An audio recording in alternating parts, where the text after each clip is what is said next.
Yes. Screen visible है आपके लिए?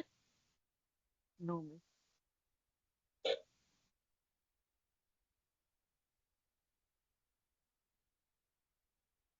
Yes miss. ठीक है। Heading towards next topic, that is about determinants. अब तक हम दो चीज़ों को मेनली डिस्कस कर चुके हैं, जिसमें हमने सबसे पहले सिस्टम ऑफ इक्वेशंस को डिस्कस किया है। और सिस्टम ऑफ इक्वेशंस को डील करने के लिए हमने जस्ट मैथमेटिकल टूल को इस्तेमाल किया, दैट इज मैट्रिसेस। ठीक है, हमने सिस्टम ऑफ इक्वेशंस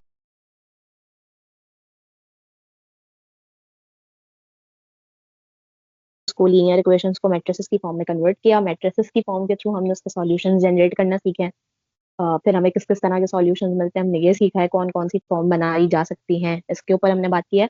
प्लस ये कि कौन कौन से ऑपरेशंस हैं जो मैट्रिक्स होल्ड करते हैं, फिर उन एप्लीकेशन उन ऑपरेशंस की क्या एप्लीकेशंस हो सकती हैं।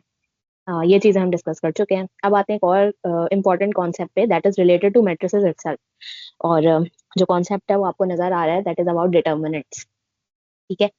अ, किसी भी मैट्रिक्स के अंदर डिटर्मिनेंट एक बहुत इंपॉर्टेंट रोल प्ले करता है for defining the matrix itself.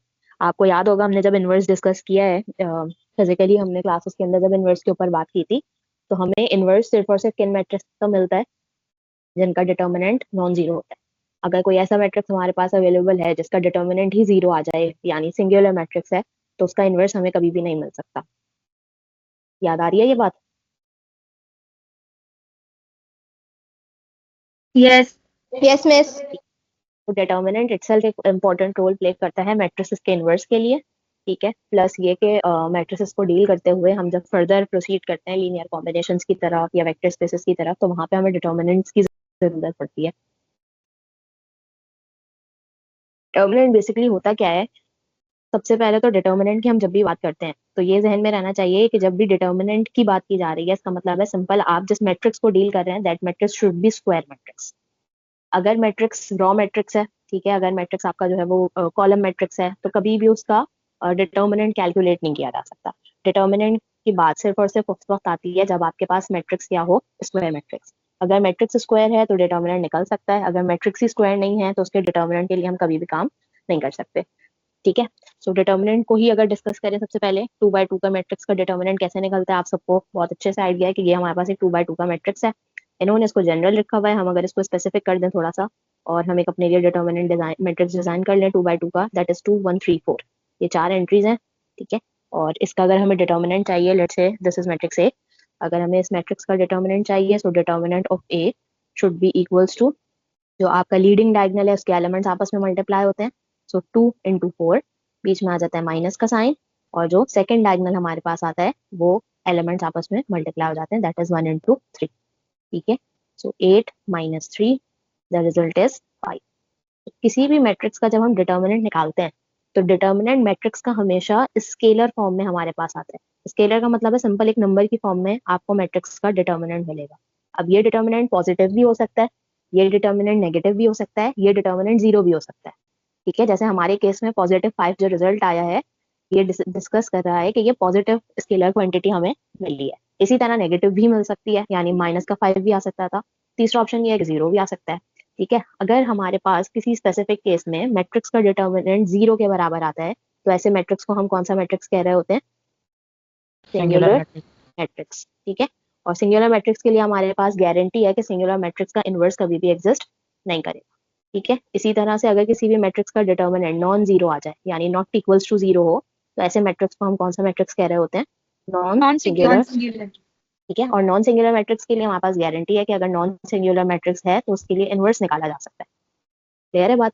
इसी बात को अगर मैं इस तरह से कह दूं कि अगर मैट्रिक्स का डिटर्मिनेंट एग्जिस्ट कर रहा है, यानी मैट्रिक्स सिंगुलर है, इसका मतलब है अगर सिस्टम ऑफ इक्वेशंस में उस मैट्रिक्स को डील करेंगे तो उसके सॉल्यूशन हमेशा आपको कैसे सॉल्यूशंस मिलेंगे? Unique solutions.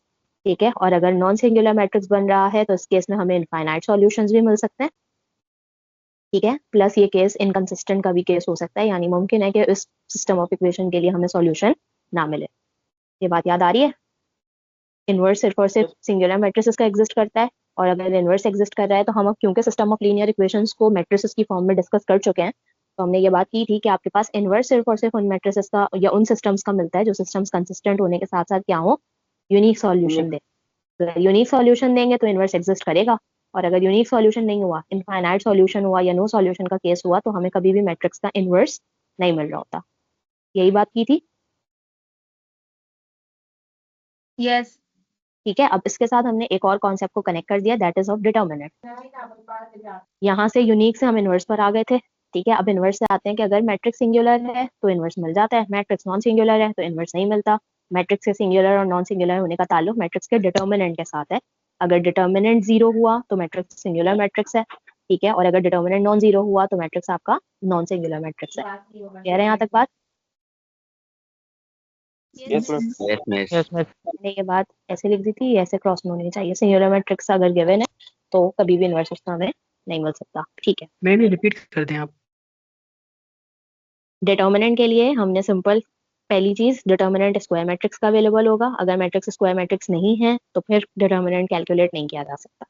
यानी 2x2 का मैट्रिक्स हो, 3x3 का हो, 5x5 का हो, 10x10 का हो। ठीक है, डिटर्मिनेंट कैलकुलेट करने के लिए अगर 2x2 का मैट्रिक्स है तो हम सिंपल यही करते हैं कि लीडिंग डायगोनल्स को और सेकंड डायगोनल को मल्टीप्लाई करा के बीच में से सब्ट्रैक्ट कर देते हैं। स्केलर फॉर्म में हमें आंसर मिलता है, यानी एक क्वांटिटी मिलती है खाली, 5, 6, 0, 10, -10। ठीक है, प्लस हमने अब तीन कॉन्सेप्ट्स को आपस में यानी मर्ज मैम किया आंसर स्केलर होना चाहिए। है। स्केलर ही मिलेगा ना, डिटर्मिनेंट के फॉर्म में आपको जो आंसर मिलेगा वो हमेशा किसी स्पेसिफिक नंबर की फॉर्म में मिलेगा ना।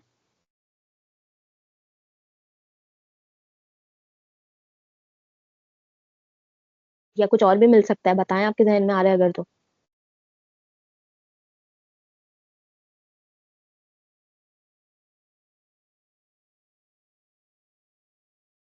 मिस डिटरमिनेंट जो है सिर्फ 2x2 का मैट्रिक्स का होगा।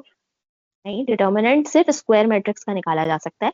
अब सबसे छोटा स्क्वायर मैट्रिक्स कौन सा हो सकता है? 1x1 का स्क्वायर मैट्रिक्स। यानी अगर मेरे पास एक एंट्री है 2, इस मैट्रिक्स का ऑर्डर क्या है? 1/1.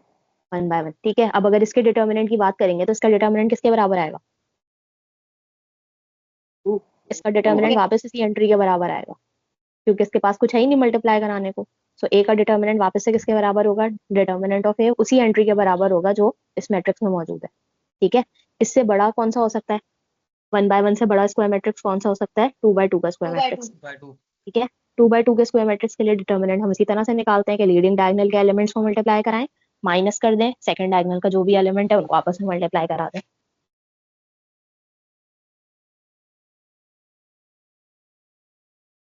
टीचर जी बोलें। टीचर ये जो स्केलर आंसर आता है ये अपॉन में भी तो वैल्यू हो सकती है, आंसर अपॉन में भी तो आ सकता है। फ्रैक्शन फॉर्म भी तो स्केलर ही फॉर्म है ना। 1/3 अगर कहीं आया हुआ है तो 1/3 भी तो एक स्केलर क्वांटिटी है। स्केलर का मतलब सिर्फ है नंबर। ठीक है, वो नंबर फ्रैक्शन में भी हो सकता है, वो नंबर पॉजिटिव भी हो सकता है, वो नेगेटिव भी हो सकता है, वो जीरो भी हो सकता है। रियल नंबर में से कोई भी नंबर हो सकता है, रूट भी हो सकता है। फॉर एग्जाम्पल आपके पास डिटर्मिनेंट का आंसर √2 के बराबर आ रहा है। ठीक है, तो ये एक रैशनल नंबर है, ये एक रैशनल नंबर है। तो डिटर्मिनेंट का आंसर इनमें से किसी भी फॉर्म में हो सकता है, सिर्फ ये कि रियल नंबर की फॉर्म में मिलेगा आंसर हमेशा, जब तक आप रियल नंबर पे बात कर रहे हैं।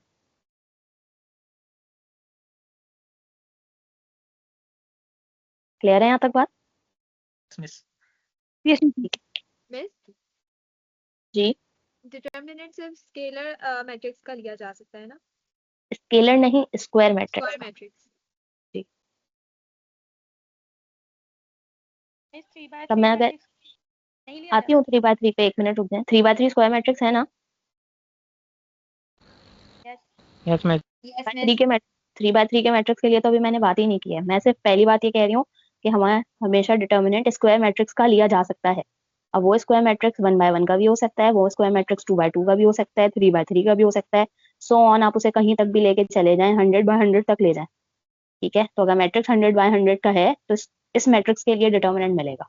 लेकिन अगर ये मैट्रिक्स देखें, ठीक है, जो आपके सामने इसको खत लिखा हुआ है, इस मैट्रिक्स का ऑर्डर क्या है? 2/1. 2/1। यानी ये एक कॉलम मैट्रिक्स है। कॉलम मैट्रिक्स की यही डेफिनेशन थी ना कि ऐसा मैट्रिक्स जिसमें सिर्फ एक कॉलम मिले, रॉस भले कितनी भी मिले। ठीक है, ये कॉलम मैट्रिक्स है। अब अगर इस मैट्रिक्स के डिटर्मिनेंट के लिए काम करने की बात करेंगे, फॉर एग्जांपल मैं कहूँ डिटर्मिनेंट ऑफ ए चाहिए। ठीक है, सो डिटर्मिनेंट ऑफ ए इस तरह के किसी भी मैट्रिक्स का कभी भी नहीं मिल सकता। क्यों? क्योंकि ये मैट्रिक्स स्क्वायर मैट्रिक्स नहीं है। आ रही है बात समझ में? Yes, miss. ठीक है, तो डिटर्मिनेंट का कॉन्सेप्ट सिर्फ और सिर्फ किन मैट्रिसेस के साथ एसोसिएटेड है? स्क्वायर मैट्रिक्स के साथ।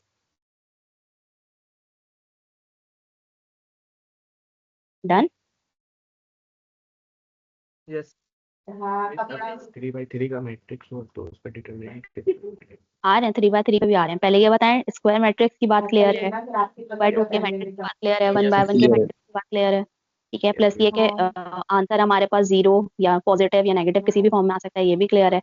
अगर आंसर 0 के बराबर आ रहा है तो ऐसे मैट्रिक्स को हम कौन सा मैट्रिक्स कह रहे होते हैं? सिंगुलर मैट्रिक्स, ठीक है। और अगर सिंगुलर मैट्रिक्स है आपके पास तो सिंगुलर मैट्रिक्स जो है वो सिंगुलर मैट्रिक्स है अगर आपके पास, इसका मतलब है कि आपके पास जो रिजल्ट्स आएंगे वो इनफाइनाइट या नो सॉल्यूशन वाली कंडीशन पे होंगे।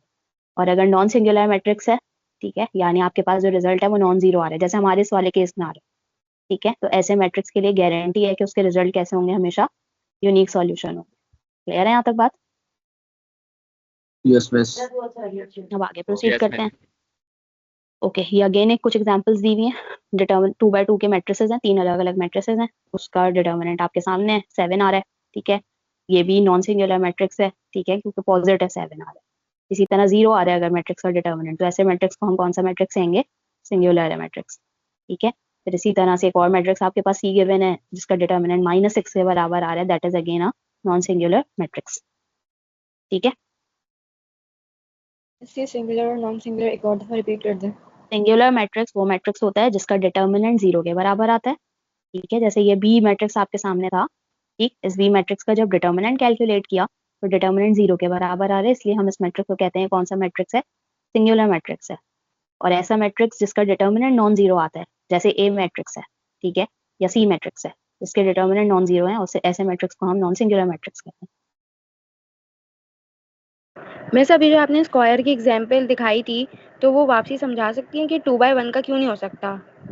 क्योंकि डिटर्मिनेंट का कॉन्सेप्ट सिर्फ और सिर्फ स्क्वायर मैट्रिक्स के लिए है। 2/1 का मैट्रिक्स स्क्वायर मैट्रिक्स है? नहीं मिस। इसलिए उसका डिटर्मिनेंट ही नहीं निकल सकता, ठीक है। जी ठीक है मिस। ओके, अब आते हैं हम 3/3 के एक मैट्रिक्स पे, ठीक है। अब 3/3 के मैट्रिक्स के लिए आपको याद होगा कि हम आपने इंटरमीडिएट लेवल के ऊपर एक कॉन्सेप्ट पढ़ा था माइनर्स और कोफैक्टर्स का।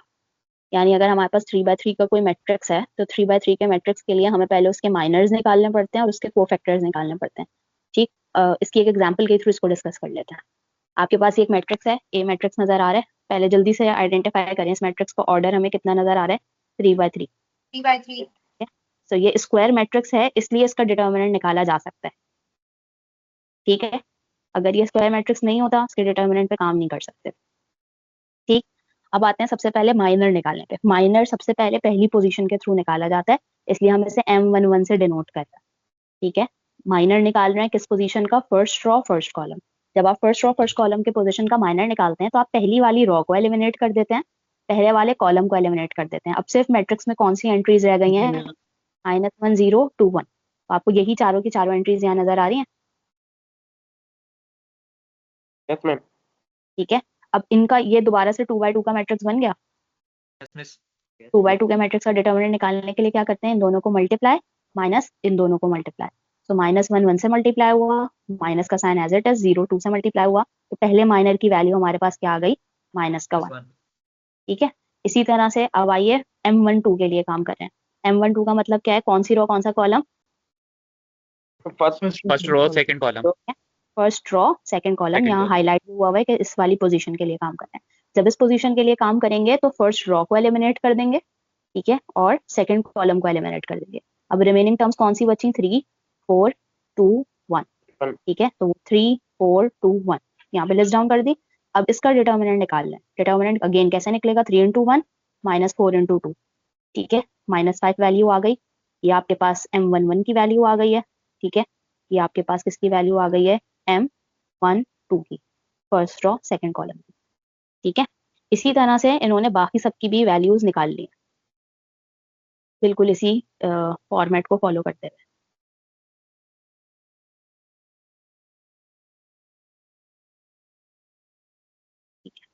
M11 की आ गई -1, M12 की आ गई -5, इसी तरह M13 की निकालिए। M13 की अगर निकाली होगी तो M13 कैसे निकाला होगा?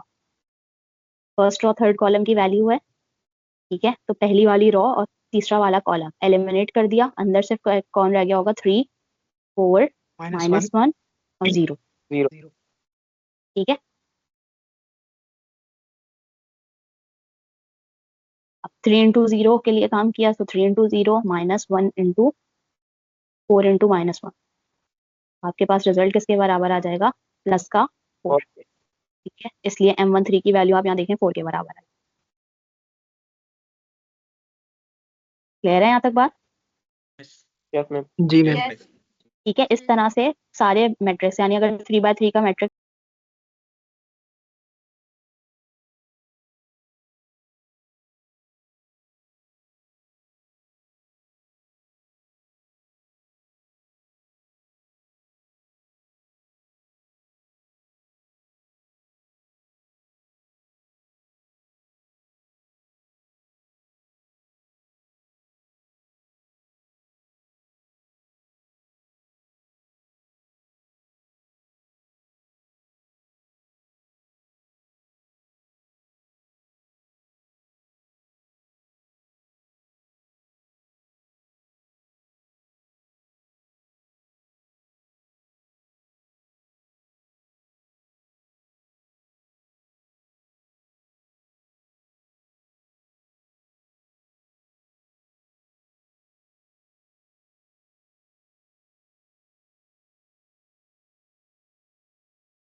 है, तो कितने माइनर्स निकल आएंगे, नो।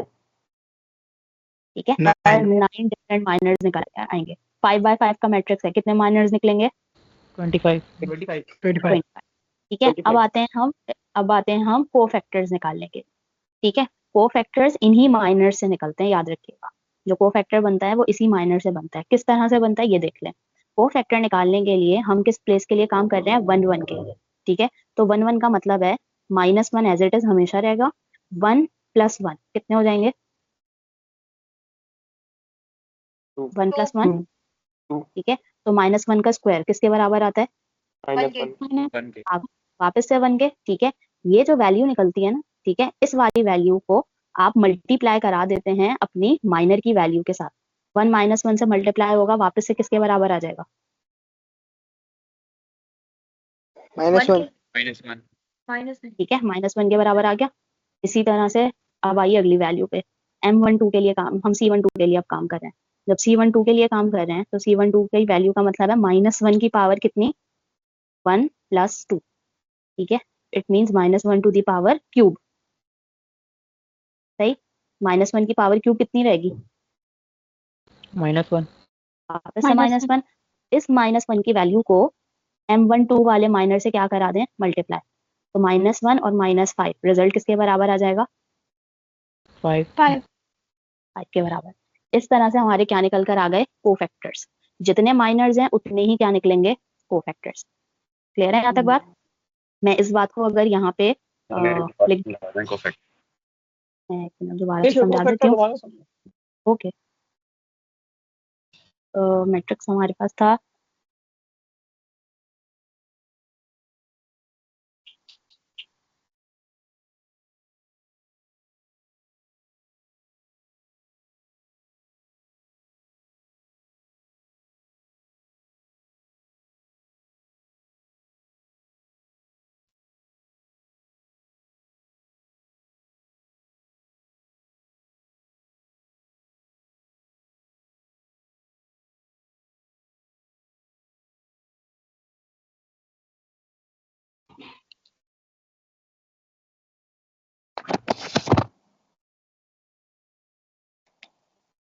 मिस हमें इसके अंदर सिंपल जो है वैल्यू निकालनी होगी, M11 M12 की जो वैल्यूज हैं इन सब की। जी। इनफैक्ट इसको निकालने का हम एक और मेथड डिस्कस करेंगे। ये एक ऐसा मेथड है जो आप लोग पढ़ चुके हैं, मैं सिर्फ आपको रिकॉल करा रही हूँ ताकि आपको याद आ जाए कि हमने किस तरह से कोफैक्टर्स के लिए काम किया है। ठीक है, ओके मिस।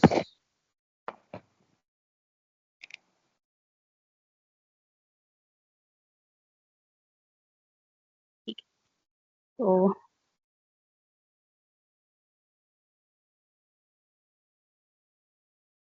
माइनर्स तक की बात क्लियर थी सबको, माइनर्स कैसे निकाले थे? Yes ma'am. ठीक है, अब आते हैं हम कोफैक्टर्स। जी बोलें।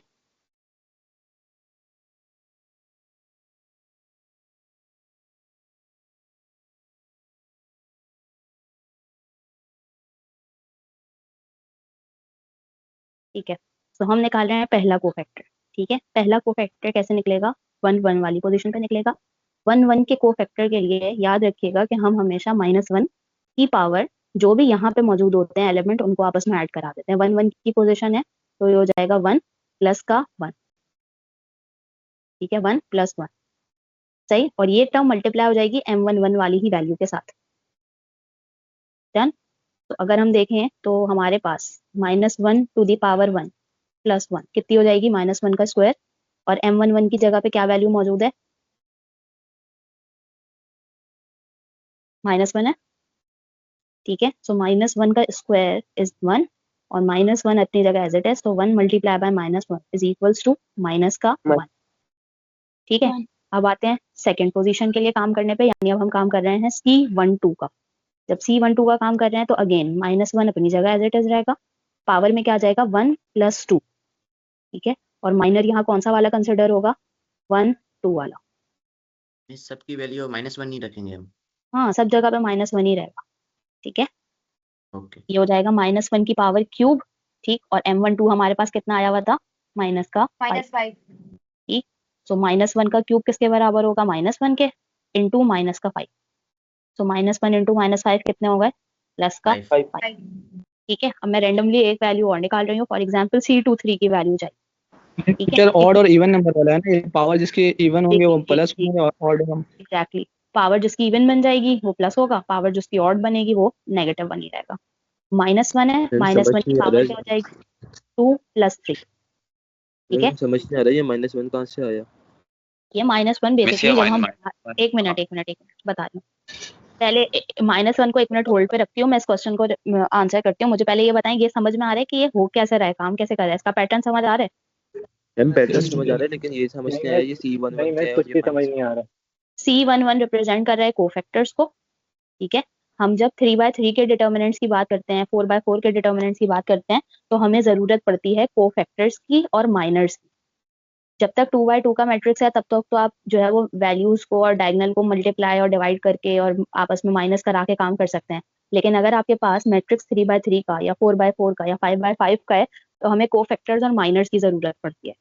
ठीक है, वो तो ये जो कहाँ से आते हैं? M11 है वही बता रही हूँ, M11 है ये रिप्रेजेंट कर रहा है माइनर्स को, और ये जो C है ये रिप्रेजेंट कर रहा है कोफैक्टर्स को।